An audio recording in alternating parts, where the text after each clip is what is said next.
Il y a des jeux dont tu sais quand tu les termines que c'est des chefs-d'œuvre. Il y a les crédits qui arrivent et t'es en mode « Ok, incroyable, je vais m'en souvenir toute ma vie, probablement. »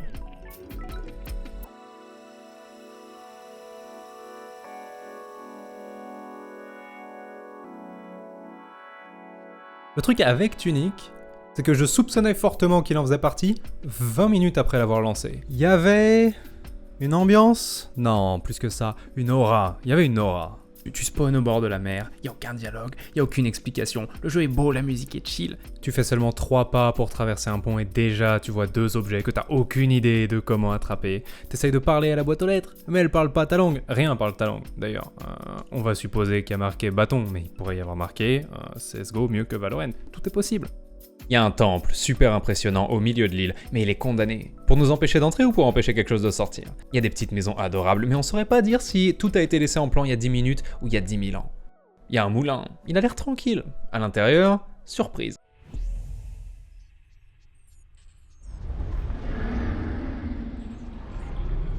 Pourquoi est-ce que le marchand est 30 fois plus flippant que n'importe quel boss? Pour que vous vous posiez la question. Rajoutez-moi sur tout ça cette légère lumière de fin d'après-midi avec des teintes jaunes et des ombres qui s'allongent et on arrive sur une ambiance qui est très exactement entre voyage intrigant dans des ruines et un dernier jour d'été nostalgique sur une île. Écoutez. La queue du petit renard fait gauche-droite exactement au rythme de la musique.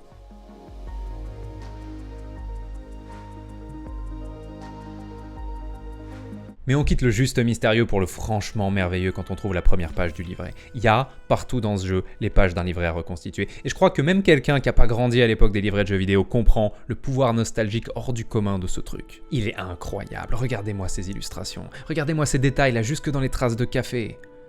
Vous noterez qu'il est écrit à 90% en renardien, mais toutes les informations importantes sont là si vous ouvrez bien les yeux. Pourquoi? Parce que comment on fait pour rendre à un type de 25 ans la sensation qu'il a 6 ans et qu'il découvre les jeux vidéo?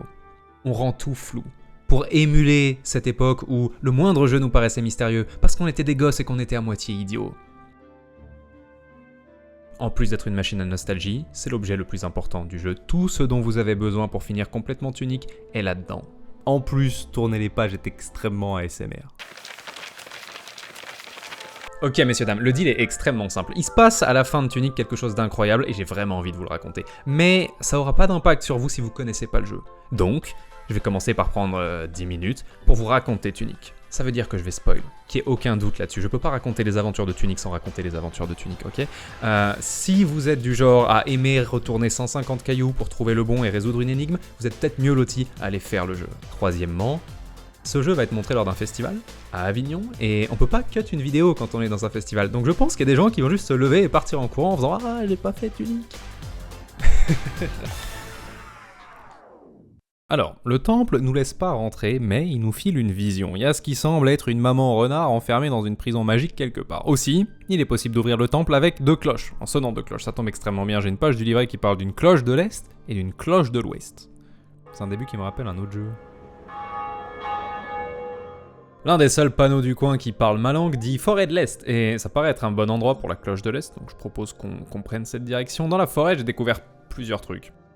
Déjà, les effets de lumière sur le sol, très joli, on aime beaucoup. Ensuite, j'ai vu ce coffre, j'ai cherché comment avoir ce coffre, j'ai cru que j'avais trouvé ce coffre, et j'en ai trouvé un autre, et une longue vue en prime, parce que vraiment, faut récompenser l'exploration. Parce que Tunic est un jeu où il y a tellement de trucs planqués que tu trébuches sur des passages secrets en cherchant d'autres passages secrets. Vous voyez les ruines au loin? Vous savez à quoi elles servent? Non, moi non plus. Mais elles sont très mystérieuses, j'aime bien. Et puis je suis tombé sur un boss. Oula. Oh, lui, il rigole pas. Je suis quelqu'un qui peut battre tous les boss de Dark Souls 3 d'affilée sans mourir. Ça devrait aller vite. Oh! Oh! Non mais le tracking sur ça! Ça là! Bah voilà. J'en ai plus rien à foutre. C'est trop dur. C'est trop dur là. Ouais, et alors par contre, je tiens à signaler à mes aimables spectateurs que je me fais pas ouvrir que parce que je suis nul. C'est la faute du bâton. Le bâton fait 1 de dégâts par coup et a une portée égale à si mon nez est pas dans son ventre, ça touche pas. Et vous savez quoi? Le jeu est d'accord avec moi, je devrais pas avoir à affronter le capitaine de la garde avec le bâton. D'ailleurs, il m'a clairement dit d'aller chercher une vraie arme avant. Vous voyez pas où? Si, là, entre Forêt de l'Est et Capitaine de la Garde, l'épée dessinée sur 8 pixels. Ici, c'est le moment où je tiens à signaler que même Dark Souls, qui n'est pas le jeu le plus amical du monde, te file ta première vraie arme avant ton premier vrai combat de boss. Apparemment, Tunic a plutôt une philosophie de si tu lis pas les instructions, c'est ton problème. Par chance, le chat, voyant que je faisais n'importe quoi, m'a poliment et gentiment enjoint à explorer un peu mieux la forêt. Attendez. Ok, question, j'aurais pu faire ça avant d'aller me faire déboîter par le boss? Quoi qu'il en soit, derrière le boss, j'ai trouvé la première cloche et il était temps d'enchaîner.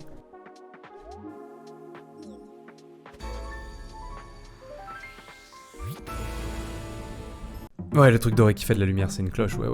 C'est une île magique, posez pas trop de questions. La vraie question, c'est comment je vais trouver la deuxième. Vous savez quoi? Partons la chercher et en chemin, je vais vous montrer un truc rigolo.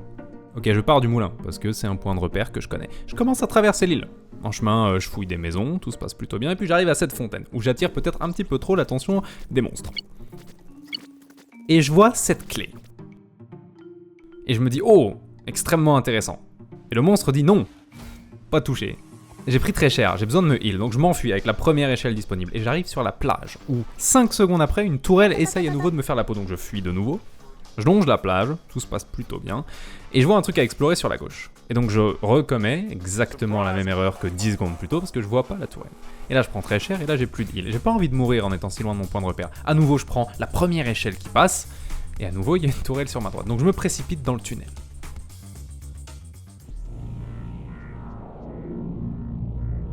L'endroit est étrange, mais fascinant.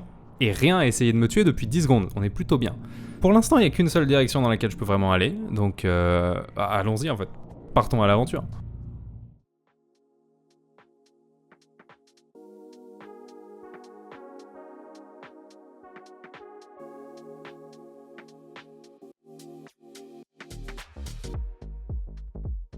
Ok, on n'a pas trouvé la cloche, mais on a trouvé que le dev s'est retourné le crâne sur cette map. Ça, c'est un vrai flex. Quand tu peux faire ça avec ta map, c'est un vrai flex. L'une de mes plus vieilles vidéos parle de la seule autre map qui m'a autant impressionné. Cet endroit est relié à 4 niveaux différents du jeu, et c'est pas une place centrale importante sur l'île, c'est juste une bête intersection dans les égouts. Et vous voyez bien que construire un endroit comme ça, c'est pas un comportement de développeur de jeux vidéo qui peut créer autant d'espace qu'il veut. C'est un comportement de civilisation coincée sur une île avec pas beaucoup d'espace, qui construit des trucs les uns sur les autres et qui les relie parce que c'est pratique. Ça fait tellement vrai. Ça met 50 fois plus d'authenticité sur la map que n'importe quelle finesse de graphisme. Parfois cette complexité peut être utilisée contre nous. Par exemple, la deuxième cloche, elle est là. Elle est littéralement à 20 mètres du moulin, mais on peut pas y aller en ligne droite. Il y a de l'eau. La bonne route ressemble à ça. Elle passe devant des portes mystérieuses, qui serviront probablement à quelque chose plus tard dans le scénario. Elle passe dans des tombeaux sombres, qui portent très très bien leur nom, et qui sont étonnamment vivaces pour des tombeaux. Et elle passe dans des jardins, qui sont extrêmement zen, extrêmement chill, extrêmement incroyables. Et habité par une famille de crocodiles aussi.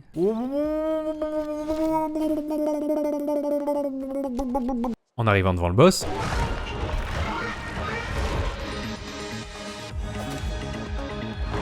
je me suis fait aplatir. Pas faute de pas avoir d'armes cette fois, plus faute d'avoir fait 5 zones et d'être toujours niveau 1. Vous voyez, j'avais pas regardé assez attentivement la sous-section de la page 18 qui conseillait d'appuyer sur LB face à une statue de sauvegarde. Apparemment c'est comme ça qu'on level up. Et apparemment c'est une façon normale de donner une mécanique aussi essentielle. Mais cool. Quoi qu'il en soit, je l'ai tombé.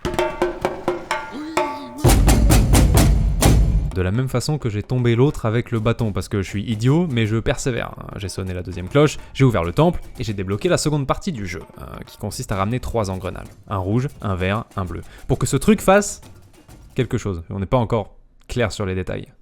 Aussi les effets de lumière dans le temple, attention, je sais que je me suis déjà beaucoup extasié sur tout et rien, mais la lumière qui se reflète sur l'eau, qui se reflète sur les murs dans le temple, attention.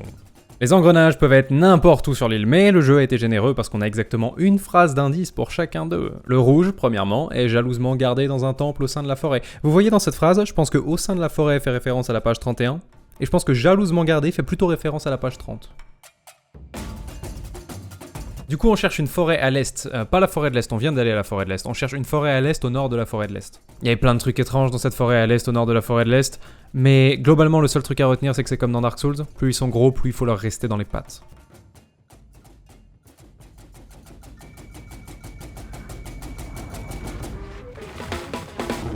Voilà, facile. Et de 1. Au premier regard, l'atoll en ruine est une zone éclatée, où tout est jaune et dans laquelle il est impossible de se déplacer correctement. Regardez ça, vous avez envie d'être là, vous? Moi que dalle, hein. Bon, ceci dit, celui qui cherche bien parmi les grains de sable trouvera quelques trésors insoupçonnés. À commencer par ces oiseaux, les petits oiseaux qui s'enfuient quand on arrive et qui font une crise existentielle s'ils se retrouvent bloqués entre nous et un mur. Ensuite, c'est l'endroit où on trouve cet objet, qui permet de faire ça, et qui permet également de faire ça. Vous croyez que je peux le ramener? Trop gros. Hello there. Troisièmement, l'engrenage vert est ici, enfin au-dessus d'ici. Vous voyez, j'ai un indice en fait qui dit qu'il a été dérobé au plus haut des cieux. Et j'ai une magnifique illustration d'un château dans le ciel juste au-dessus de l'atoll en ruine. Regardez-moi ce coucher de soleil d'ailleurs. Je vous avais dit que c'était une lumière de fin d'après-midi ou pas? J'ai appris plus tard que la rune au milieu de la carte de l'atoll en ruine se traduit par up, donc monter. Et en fait, il fallait comprendre que tout l'atoll en ruine est un gigantesque téléporteur. Mais la vraie vie, c'est que j'avais pas besoin de la rune. J'ai vu 4 pierres reliées par un circuit, mon cerveau de gamer conditionné a fait le reste, j'ai tout activé, j'ai eu un téléporteur.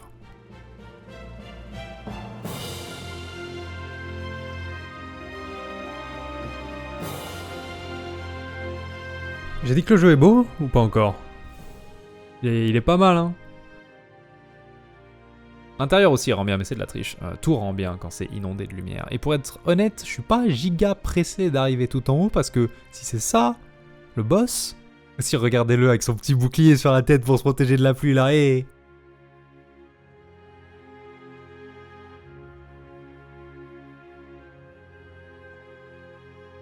J'ai fini par arriver en haut, j'ai 2 remarques. Déjà, il a un sabre laser.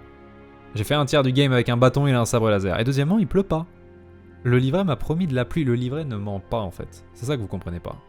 Entre maintenant et la première zone du jeu, moi j'ai 20 heures de jeu, vous avez 5 minutes. Moi je sais maintenant que le livret ne ment jamais.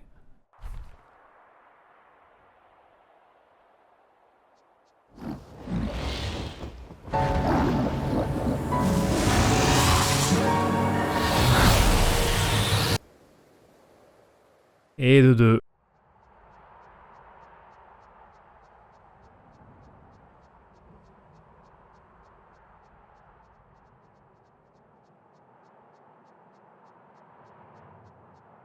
Vous savez à quoi on reconnaît qu'on s'approche de la fin d'un RPG? Les zones arrêtent d'être toutes mignonnes.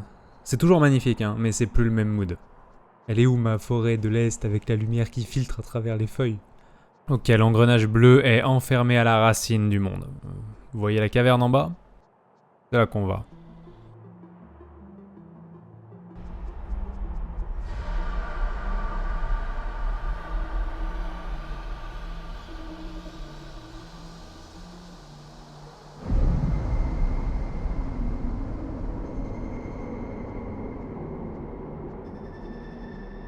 Mais le terrain qui descend jusqu'à la carrière est pollué.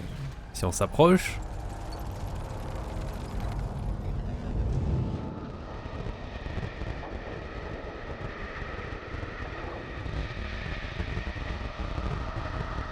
Il existe une solution. Je sais pas si son petit masque à gaz est adorable ou juste flippant. Ce que je sais, c'est que vraiment j'aime beaucoup l'atmosphère extrêmement sombre de la carrière.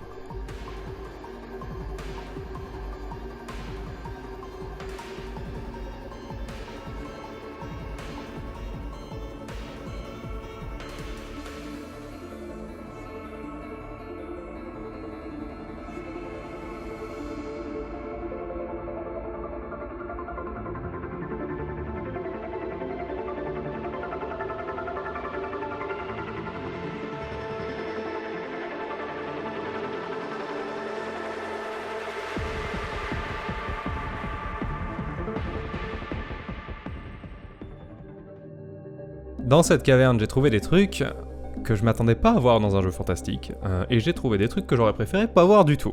Mais j'ai aussi trouvé l'engrenage bleu, et c'est pas la peine de développer plus, Ce qui se passe dedans, c'est surtout du lore de Tunic qu'on n'a pas du tout abordé dans cette vidéo, donc pure perte de temps pour vous, et surtout on a une histoire à conclure.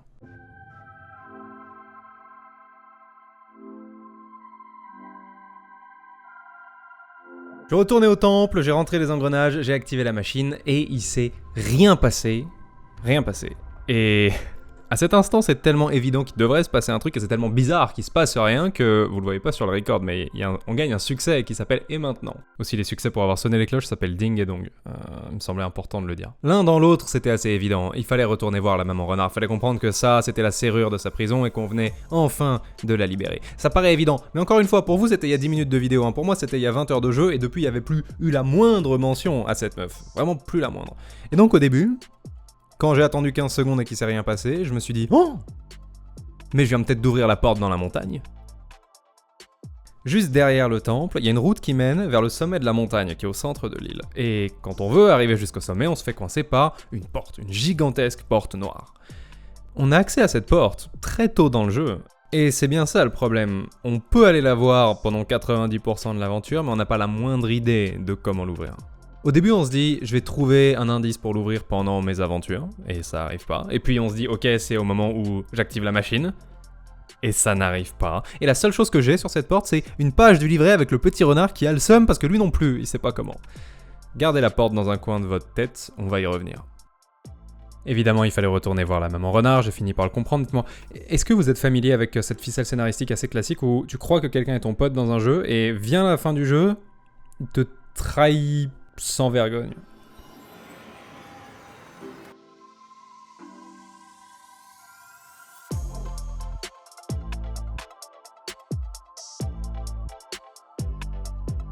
Et maintenant il fait nuit. Et je suis mort.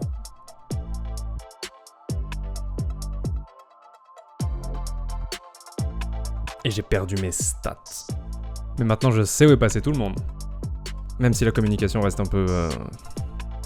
Ouais.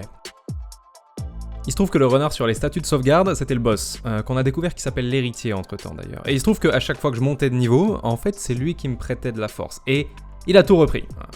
Et vous devez vous dire, il râle quand même beaucoup sur ses stats pour un mec qui est mort, mais je vais en avoir besoin. Je viens de réaliser que je m'apprête à traverser la zone la plus difficile du jeu. Parce qu'en bas à droite de la carte, il y a le cimetière. Qui est un endroit où j'ai jamais pu rentrer. Et le livret disait, endroit extrêmement dangereux déjà, et seuls les fantômes peuvent y pénétrer. Et j'avais toujours cru que c'était une façon de parler, genre discret comme un fantôme. Non, non, non, ça voulait dire mort comme un fantôme. Et dans le cimetière, j'ai trouvé 3 choses. Une page manquante du livret, déjà, que j'aurais aimé avoir avant, pour voir venir la trahison. Ensuite, cette couronne, qui permet d'aller vite. Vraiment très très vite.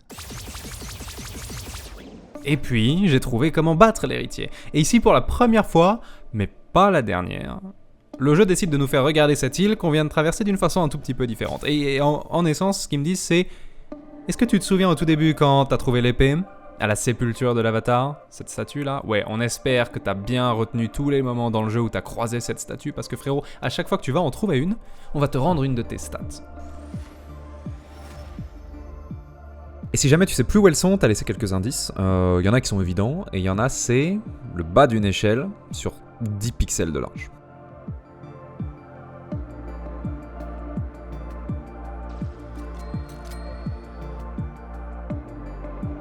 Il paraîtrait même que celui qui réussit à retrouver toutes les sépultures peut revenir d'entre les morts.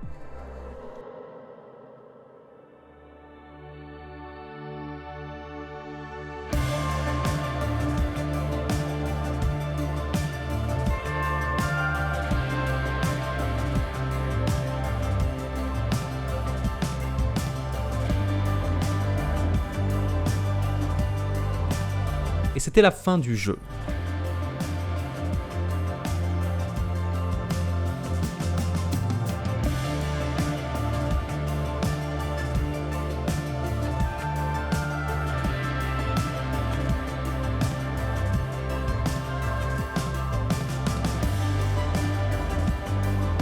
Et maintenant, on arrive au truc que je voulais vraiment vous raconter. On est à quel timer là? 20 minutes? J'espère que vous avez bien aimé l'intro. Ok. À ce moment-là, j'étais très content du jeu. J'étais prêt à recommander Tunic à n'importe qui aime les jeux d'aventure. Mais je sais pas si je l'aurais forcément mis sur l'étagère des grands classiques. Et puis Tunic a fait un truc imprévu.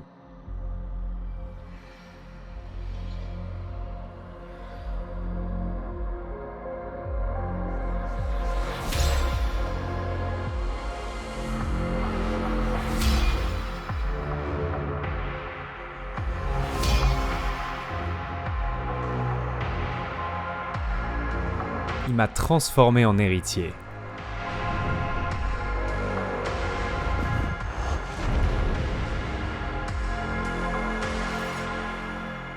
Et j'aurais dû le voir venir. Parce que toutes les petites annotations sur le livret, elles sont très jolies, elles sont très nostalgiques, mais elles ont aussi été laissées par quelqu'un qui a fait exactement la même aventure avant. Et donc je suis bloqué dans une boucle. Quand cette fin a été pitchée chez Finji, l'éditeur de Tunic, tout le monde dans la salle de réunion a dit quoi, mais c'est trop méchant comme fin. Et ils ont dit ça à Andrew Shouldice, à qui on doit d'avoir fait 80% de Tunic tout seul.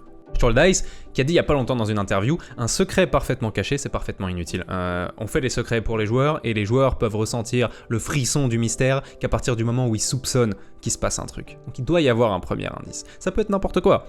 Ça peut être un symbole, ça peut être une phrase, ou ça peut être un jeu qui te dit « Yes, tu as gagné, très bien, bravo », mais il te manque 5 pages du livret quand même. Soudain la question elle existe. Qu'est-ce qui se passe si j'ai toutes les pages? Est-ce qu'il y en a une qui explique comment pas finir en tôle?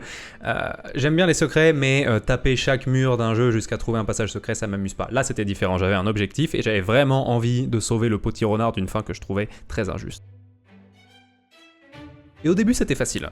Ça consistait à revisiter toutes les zones du jeu et à utiliser les nouveaux gadgets que j'avais pas avant. À commencer par cette page sur la fontaine qui me narguait depuis 20 heures. Et dessus, j'ai trouvé un petit renard avec une bulle qui disait... bas droite, haut gauche, haut droite. Avec une photo d'une porte, exactement comme celle qui était en face de moi. Et donc j'ai rentré les directions sur ma manette. Et elle s'est ouverte. À l'intérieur, je trouve une autre page, et je me dis, je suis vraiment trop fort, ça va vraiment trop vite, il m'en manque déjà plus que 3, jusqu'à ce que je regarde la page, et je comprenais rien. Rien du tout. La Sainte Croix, une flèche, un feu d'artifice. L'itinéraire doré, quoi? Comment ça, l'itinéraire doré? Le seul truc duquel je peux me dépatouiller, c'est que je sais où est ce caillou doré. Je l'ai déjà vu plusieurs fois dans la montagne, je me suis toujours demandé à quoi il servait. Donc j'y vais, je commence à comprendre comment ça fonctionne, donc je rentre les directions dessus, et je chope une page, et ça devient clair une bonne fois pour toutes que le jeu a aucune intention de me laisser partir tranquillement. Ça parle d'un rassemblement secret, il y a l'air d'avoir une liste, et ça parle d'un trésor final. Surtout, vous comprenez qu'à chaque fois que je ramasse une page, j'ai un recto et un verso, hein, parce que la liste est très intrigante, mais le truc vraiment fou dans cette découverte, c'est ça. Je sais pas ce que c'est. Je sais pas ce que c'est une suite mathématique, c'est un tableau, j'en ai aucune idée, mais j'ai enfin un truc qui marche avec la porte. Quand les pages fonctionnent par deux dans le livret, elles sont toujours reliées, ok? La forêt, la bestiole de la forêt. Ce truc est lié à la porte, je sais pas encore comment, mais je peux vous dire que je vais trouver. Je savais pas quoi faire de ma suite de nombres, mais je me suis rappelé que cette porte, je l'avais déjà vue ailleurs. C'est la porte derrière la maison, qu'on avait ignorée parce qu'elle était probablement pas importante pour l'histoire. J'ai trouvé une autre page derrière, et je dois vous dire que les pages, quand on arrive vers la fin du livret, elles sont étranges. Sauf que ça je sais ce que c'est. C'est quand je suis arrivé au moulin que j'ai compris le premier truc vraiment important dans cette énigme. D'un coup, je me suis souvenu d'une autre interview de Shouldice dans laquelle il disait « Un bon secret, ça doit être une ligne et pas un point ». Son analogie est un petit peu étrange, mais ce qu'il veut dire, c'est que un point, c'est un truc qui est à un endroit de la carte, un petit secret, tu le trouves, t'es content de l'avoir trouvé, mais ça change pas la donne. Une ligne, c'est un secret qui traverse le jeu et qui change la façon dont tu le regardes. Genre, un monstre lance un explosif, et par chance, ça tombe sur un mur et ça le fait exploser, ça montre un passage secret. Et t'étais pas au courant qu'on pouvait faire exploser des murs. Et soudain, tu regardes tous les niveaux que t'as déjà traversés et tu te dis, mon Dieu, combien de murs j'ai raté parce que j'ai pas lancé des explosifs. Et une autre façon intelligente d'amener une énigme ligne, c'est de conditionner un joueur pendant 30 minutes à penser qu'il peut activer certains objets en rentrant des directions si ces objets ont des directions dessus, et soudain de lui lâcher que ça marche parfaitement avec la direction des encoches sur les pales d'un vieux moulin. Et si ça marche avec le moulin, ça marche avec la mousse sur les murs du jardin. Et ça marche avec les tapis sur le sol, et ça marche avec les mouvements de cet adorable fantôme, ça marche avec les itinéraires de certains ennemis. Et ces jolies petites fleurs sur lesquelles j'ai marché 18 fois en allant vers la forêt à l'est, au nord de la forêt de l'est, j'aurais dû voir qu'il y avait quelque chose dans la façon dont elles étaient disposées, et quand j'étais dans le temple, au lieu de m'extasier sur la lumière, j'aurais dû regarder les mosaïques. C'est comme ça qu'on fait pour créer un secret sous le nez d'un joueur qui pense qu'il connaît ta carte par cœur. Tu crées pas 50 000 mécaniques avec genre des caisses à pousser ou des leviers à activer, parce que ça se voit, c'est cramé. Tu crées une mécanique très discrète, et tu la mets partout. Et si possible, tu la mets sur un bouton que personne n'a jamais utilisé. Parce que la Sainte Croix, c'est le truc directionnel sur la manette, en fait. Combien il y a de ces énigmes ? Je dirais au moins 20. Et le moulin n'a pas été comptabilisé, donc probablement plus que ça. Certaines énigmes ont été plus compliquées que d'autres. Comme celle-là, où les directions tournoient sur le mur. Haut, droite, haut, donc ça c'est un droite. Et donc ça c'est quoi? C'est un bas. Et ça c'est un... Vous voyez comment certaines personnes ont plutôt des cerveaux mathématiques qui sont bons pour retenir des chiffres, repérer des patterns, etc. Et certaines personnes ont plutôt des cerveaux émotionnels, qui sont bons pour ressentir les émotions des autres et savoir quoi dire, comment le dire. Je suis pas dans la première catégorie, en fait. J'ai pas de stylo. Vous comprenez pas. J'ai un appartement, si je vous invite chez moi, vous êtes persuadé que je suis un tueur en série. Y a pas de déco, y a rien, c'est des murs blancs, mon lit, mon ordinateur et mes haltères pour faire du sport. Il n'y a rien d'autre. Donc évidemment qu'il y a pas de stylo. Y a pas de feuilles. Y a pas les objets de base qu'a une personne pour vivre en temps normal. Prends une vidéo puis ouvre Paint. C'est peut-être la meilleure strat. Ok. Flèche. Let's go. Si je la... Voilà. Vous voyez ce que je veux dire? Elle indique toujours... À peu près. Ok, on a un problème, je crois que même avec la flèche... Je comprends pas. Je pourrais aller ouvrir un paquet de spaghettis et les disposer, vous savez les spaghettis pas cuits qui sont durs, et les disposer genre sur le sol. Bonjour. Oh. Le freeze est phénoménal.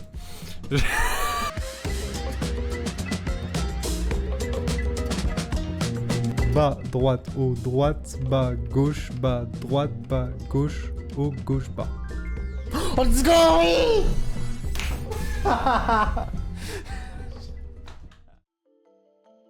Je pensais que j'allais mettre 20 minutes à trouver la deuxième fin. Et là, ça faisait des heures que je parcourais la map en cherchant des énigmes avec mon chat. Et Shoal Dice a réussi à me donner l'impression de découvrir un nouveau monde 2 fois en utilisant la même map. Et j'ai plus jamais utilisé ni l'épée, ni le bouclier, ni aucun gadget. C'était plus le même game. J'en suis même arrivé à me demander s'il avait pas créé un jeu d'aventure tout entier juste pour créer cet instant incroyable du « Oh mon dieu, il y a plusieurs niveaux de lecture ». J'ai fini par comprendre que les seuls coffres comptabilisés dans la liste sont ceux qui permettent de libérer une fée.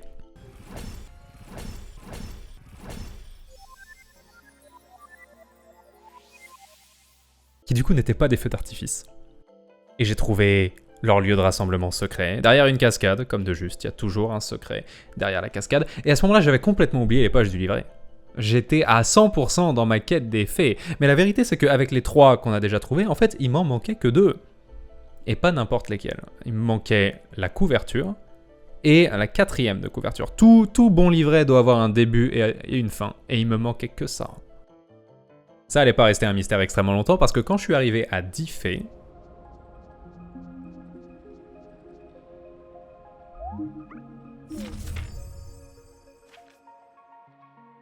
et là je me suis dit yes, c'est terminé. Genre bon, c'est évident que si j'arrive à 20 fées, je vais avoir la couverture, je vais avoir ma deuxième fin, ça va être incroyable. Je m'étais gardé pour la fin, pour la 20e, cette énigme qui a été particulièrement relou parce qu'il fallait se balader à travers la map et retrouver les morceaux de la stèle qui manquaient. Ouais, ok, vous voulez inverser la pièce du bas. Ouais, en vrai, avec, on a plus de chance en inversant la pièce du bas. Après 35 minutes à essayer de dessiner les différents morceaux dans le bon ordre, on est tous arrivés globalement à la conclusion que c'était pas possible et qu'il me manquait un morceau. D'ailleurs, le 4e morceau de la stèle est caché quelque part dans cette vidéo.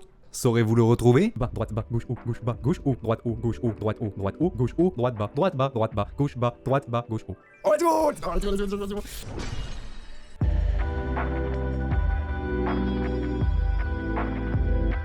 Et donc j'ai réussi. Et donc j'ai eu 20 fées. Et il s'est passé ça. J'ai eu une bête fleur avec un succès. Exactement le même genre de trophée doré idiot que j'ai eu en faisant le moulin. Pas la première page du livret, pas une façon d'ouvrir la porte, pas la deuxième fin du jeu, j'ai eu une fleur et un succès. J'étais tombé dans une impasse, donc je suis retourné dans le livret, j'ai checké toutes les portes avec des directions sur elles, mais elles contenaient rien d'intéressant. J'ai fait ce truc là, ce dessin, mais j'ai encore trouvé un bête trophée. Et je savais toujours pas comment ouvrir cette foutue porte, et j'étais de plus en plus persuadé que la dernière page était derrière.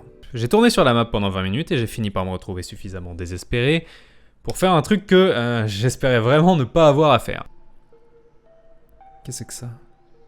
Oh, attendez, porte dans les montagnes. Attends, c'est très important. Porte dans les montagnes. La sépulture de l'avatar, Sainte Croix.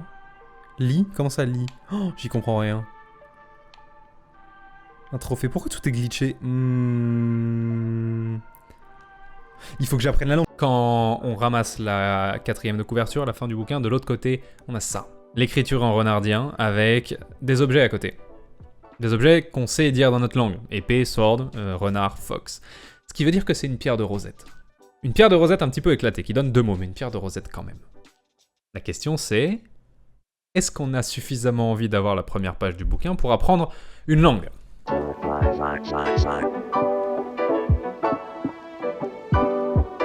Ici, il va falloir qu'on s'appuie sur le merveilleux travail de Opus Deo sur Reddit. Opus Deo, avant même d'avoir trouvé cette page, il a trouvé la première cloche et il a eu ce pop-up. Sauf qu'il l'a eu en anglais. Et il s'est dit, tiens, les 2 phrases sont quasiment identiques. C'est les mêmes symboles en haut et en bas, une légère différence près au tout début. Il y a une légère variation dans le premier symbole. Ok. Après, il s'est dit, l'énigme ici, c'est de comprendre la langue. C'est pas la phrase, il n'y a pas de piège, elle est basique. Il y a probablement juste marqué, pour faire sonner la cloche, tu dois taper la cloche. Est-ce qu'il y a une façon en anglais de dire ça, avec 2 phrases quasiment identiques ? La réponse est oui. To ring a bell, you strike a bell. C'est les 2 mêmes phrases, il y a une très légère variation de son au début. Ok, impeccable. Ça veut dire que c'est probablement pas une langue à part entière avec ses propres règles de grammaire. C'est probablement juste un nouvel alphabet pour parler anglais. Mais il y a un problème. Ok, imaginez que vous voyez notre alphabet pour la première fois de votre vie. Et on vous dit, ok, ces 2 phrases se prononcent, to ring a bell, you strike a bell. Et vous regardez de plus près, vous voyez qu'il y a un symbole en commun au début des 2 phrases. Et vous vous dites, ok, j'ai entendu le son OU 2 fois, ce symbole est en commun, vous n'êtes pas complètement idiot. Vous vous dites, il y a probablement un rapport entre ce symbole, O, et ce son OU. Mais si notre jolie théorie est correcte, comment est-ce qu'on fait ici ? Les 2 symboles sont différents, il est où le point commun pour faire OU ? Et c'est là qu'Opus Deo a compris que le son OU, il est là. Parce que c'est une langue où on crée des sons complexes en fusionnant des voyelles et des consonnes à l'intérieur d'un même symbole. C'est pour ça que la pierre de rosette file à l'extérieur et l'intérieur des runes séparément. C'était pour nous faire comprendre ça. Ok, regardez. Ça c'est un D. Ça c'est un A. Si je veux écrire DA, je vais pas écrire D puis A. Je vais les mettre à l'intérieur et créer le symbole DA. En compilant tout ce qu'on vient de trouver avec tout le texte qui est disponible dans le jeu et en partant du principe que le jeu essaye pas de nous induire en erreur, genre... Encore une fois, il pourrait y avoir marqué CSGO meilleur que Valorant, mais probablement qu'il y a marqué bâton, on finit par arriver à ça. Vous noterez aussi que s'il y a un point sous la rune, on prononce la voyelle avant la consonne. Soudain, ça devient un ad et plus un da. Et c'est pour ça que cette rune, c'était up et pas pu. Ok, maintenant que vous avez les bases, voilà le sujet de la prochaine vidéo en avant-première. De rien, ça me fait plaisir. Maintenant, je savais que déchiffrer l'intégralité du livret allait prendre 3 jours. Donc il fallait vraiment choisir avec soin le truc qu'on allait commencer par traduire. Et je savais ce que je voulais commencer par traduire. Je voulais savoir ce que ce foutu tableau disait. La phrase de gauche, c'était The Golden Path. Donc, l'itinéraire doré. C'était ça. Et à droite, il y avait marqué le plus grand des sorts. Et un sort, c'est comme ça que le livret fait référence aux suites de directions qui permettent d'obtenir des effets. Donc, c'était clair et net que c'était une suite de direction. C'était globalement certain qu'il fallait rentrer la bonne suite de direction face à cette porte. Laquelle ? Je le voyais pas, vraiment je le voyais pas. Je me retournais le crâne pendant 1 heure, je le voyais pas. Je l'ai vu nulle part, je l'ai vu dans aucun indice, je l'ai pas vu dans la neige, je l'ai pas vu sur la porte, j'ai pas compris. Peut-être parce que je suis un peu idiot. Je pense que c'est à cause de la 3e règle. La 3e règle qui fait qu'un secret est incroyable. Pour le coup, celui-là, il vient pas d'une interview d'Andrew Schuldeis. Elle vient d'un truc que j'ai lu quand j'étais petit et que j'ai jamais oublié. Je sais même pas qui l'a dit, si quelqu'un peut m'aider à le retrouver. Quand j'étais petit, dans un magazine ou dans un journal, j'ai lu une interview d'un auteur qui disait « Quand t'écris un mystère, quand t'écris n'importe quelle histoire avec une grande révélation à la fin, si la réaction des gens c'est « ils se moquent de nous avec cette explication, c'est nul ». Si leur réaction c'est « ok ça marche, mais c'était trop compliqué, je l'aurais jamais trouvé », c'est nul aussi. La seule vraie réaction que tu veux quand t'es un auteur, c'est « oh mon dieu, c'était sous mon nez depuis le début ». Vous savez quoi, j'ai passé plein de détails rapidement dans cette vidéo, mais vous avez toutes les informations importantes que j'avais à ce moment-là. Vous les avez. Donc je vais me mettre là, et je vais vous laisser 10 secondes, allez-y. Comment est-ce qu'on ouvre la porte dans la montagne ?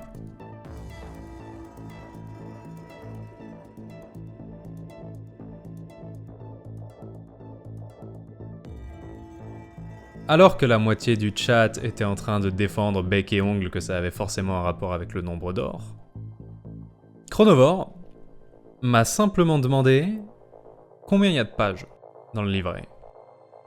Il y a combien de pages sur le livre ? 50 il me semble. Mon bad, 55. Il y a 55 pages, figure-toi. Oh ! 55, il est au milieu. Attends. Y'a quoi, page 12? Tout le monde se calme. Y'a quoi, page 12? Y'a rien, page 12. Je m'attendais, je sais pas. Est-ce que c'est possible que genre... Ça là, pourquoi il y a un carré jaune ici déjà? Oh, un carré jaune. Attends. Pourquoi j'ai pas envisagé avant que c'était le livret?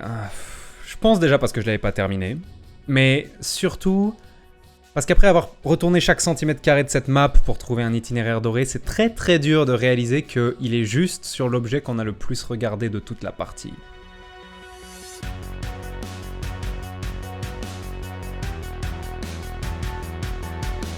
Oh non mais c'est une folie.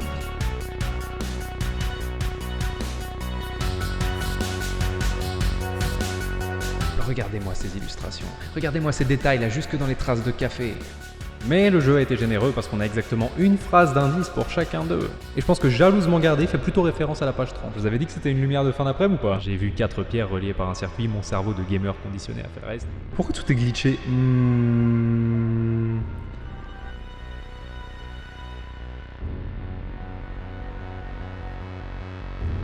C'est l'objet le plus important du jeu.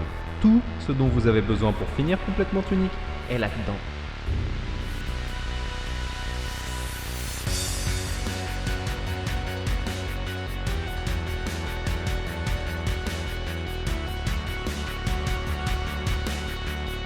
C'était une route qui allait de page en page, du début à la fin du livret. Il m'a fait ramasser page après page pendant toute la partie, la dernière énigme du jeu, et je l'ai jamais vue. Après j'ai une excuse, j'ai pas activement participé à Place, mais ceux qui l'ont fait, vous l'aviez sous les yeux pendant 3 jours. Hein.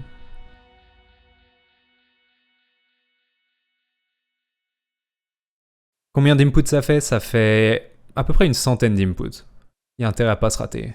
Pour la postérité, messieurs, dames, si ça marche pas, c'est clair et net que je cut le live. Hein. Je veux que ce soit bien clair avec tout le monde.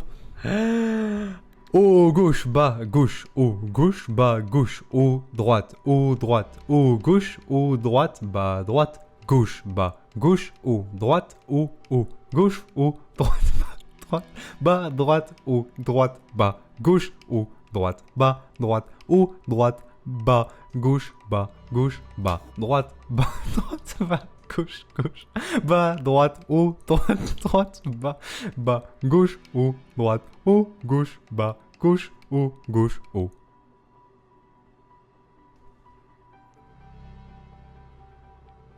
Eh ben c'était un bon... Quoi? Comment ça? Ce jeu me dégoûte, wesh. J'ai réessayé une deuxième, puis une troisième fois, et d'un seul coup c'était le doute, et c'était la catastrophe. Et je me suis mis à me demander si j'avais pas tout inventé. Mais plus probablement, le problème venait de la page 9. Ça c'est la faute de la page 9. J'ai jamais trouvé l'input de la page 9, hein. Sur toutes les autres pages, parfois c'est extrêmement subtil, parfois c'est extrêmement piégeux, mais j'ai toujours réussi à voir l'itinéraire. En page 9, il n'y a rien.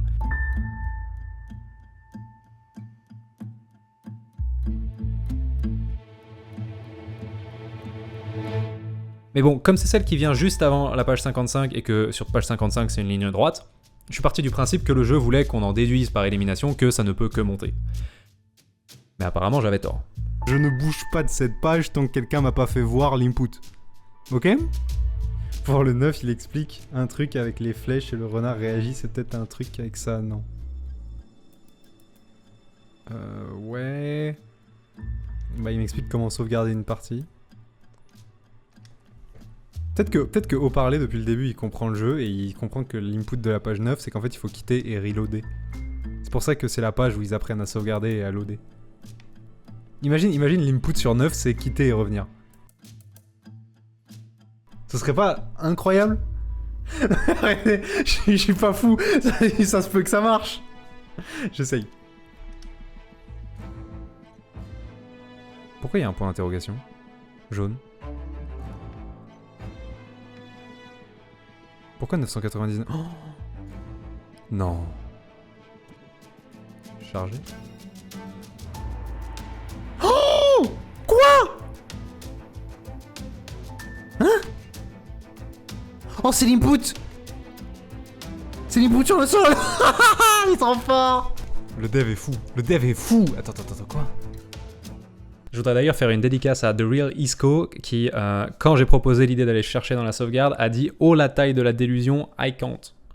Puis Copium Overdose. Haut, gauche, bas, gauche, haut, droite, haut, gauche, haut, droite, bas, droite, gauche, haut, droite, haut, gauche, bas, gauche, haut, droite, gauche, haut, droite, bas, droite, haut, droite, bas, gauche, bas, droite, haut, droite, bas, droite, haut, droite, bas, droite, haut, droite, bas, gauche, bas, droite, bas, gauche, bas, droite, bas, droite, haut, droite, bas, droite, haut, droite, bas, gauche, haut, droite, haut, gauche, bas, gauche, haut, droite,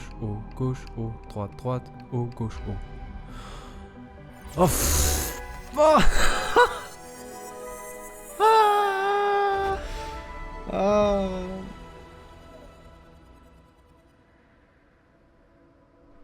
Est-ce que j'ai déjà fait une énigme aussi casse-couille dans un jeu?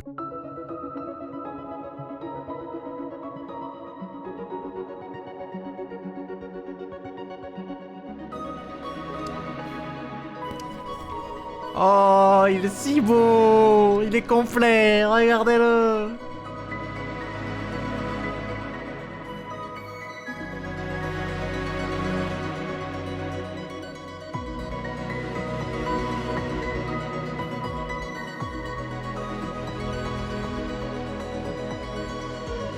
Beaucoup d'entre vous le savent probablement, mais il y a, dans Pokémon version Ruby, 3 Pokémon légendaires qui sont planqués derrière une série d'énigmes si tirées par les cheveux et si improbables qu'il n'y avait absolument aucune chance pour que le gosse de 7 ans que j'étais à l'époque les trouve.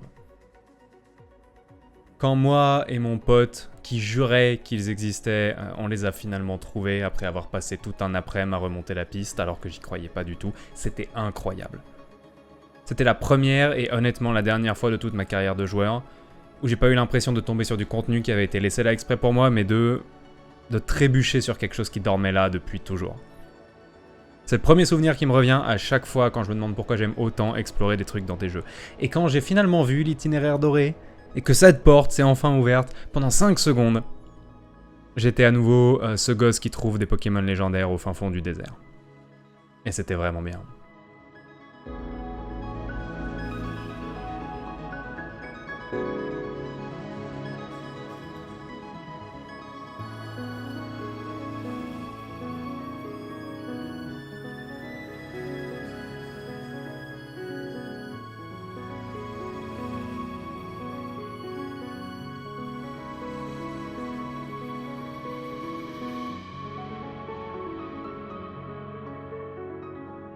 Et vous savez quoi? Après tous ces efforts et tout ce temps, je suis à peu près certain qu'il reste au moins une énigme de la taille de l'itinéraire doré quelque part dans ce jeu.